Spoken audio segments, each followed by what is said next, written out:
I felt like it went great. I love these opportunities. It's a really important part of the campaign process. Great to be in person with people. But again, I felt it went really great. I felt I was able to communicate my responses. It's always tough. How do you fit it into 2 minutes? Or how do you fit it into 30 seconds or a minute? And I felt I was able to do that, of course. So it was a great experience. Again, we did this a little bit during the convention, garnering a lot of interest and support, and it's something that's been really important to our campaign. We had one social media question that came in late that we didn't get to. Wanted to know about the importance of living within the district. Yeah, right. And then the notion of this question is if I understand the district, if I understand the first district, and it's absurd. I do. I've proven that through this campaign. I've proven, by legitimately and to really earning a spot on this ballot with my ideas and how I go about communicating my sincere desire to serve, been able to convince people of that. But I'm from Ogden. Anybody from Ogden knows that never leaves you. And we can't continue to forget the whole eastern part of our district. That part of our district is hugely important, and they get forgotten far too often, right? So what we have here is, I entered this race because I knew I had the right experience. And all that aside, everything associated with that, the framers of our Constitution knew that we needed to send the most qualified, that each state needs to send their most qualified individuals back and their most qualified representation. And that's why I got in this race, because I believe that my experience, it's unique, and it directly applies to the job of Congress, and I'm giving the voters that chance. And I really, if as voters consider this, knowing about who I am, watching the debate, and hearing my ideas, people are willing to that. That's what I care about.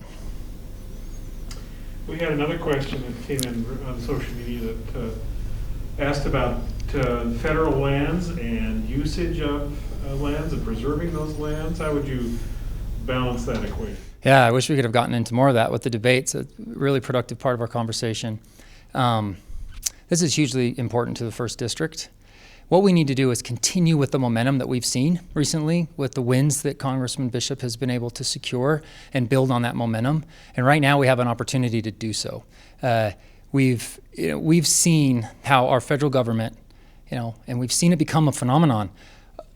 We have to open up our economy. Here's some guidelines. Here's some best practices. Here's some research that we've got for you. Now, governors, go and do it. Like, that exists now. The 10th Amendment, Ronald Reagan's new federalism, everything now we're talking about has been about this importance of states' rights. Utah can manage our lands so well. Like, fire prevention is a clear example of how well we can do that.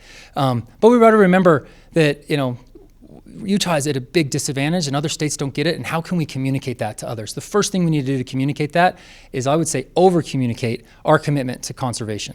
How much we benefit from conservation, how much Utahns care about conservation, our beautiful sceneries, landscapes, national parks. Like, we want to make sure that those have an enormously long future in our country. That's a part of my heritage. My great-grandfather, ran things in Zion, and he was the first one to build a tram and found Phantom Ranch down in the southern part into Grand Canyon as well.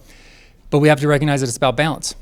So agriculture is the biggest priority here with respect to public lands. But we also have a limiting factor with water. Recreation, energy diversity, these things can coexist, and we just need to be able to make the decisions at the state level.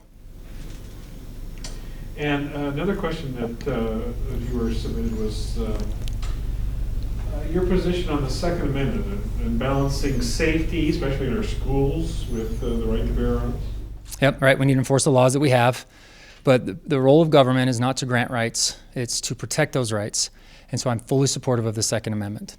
I even talk about on my website about we can't make this a gun debate. We can't make this about being a pro-gun debate, because then that draws in attacks. Everybody agrees about the ability to protect ourselves.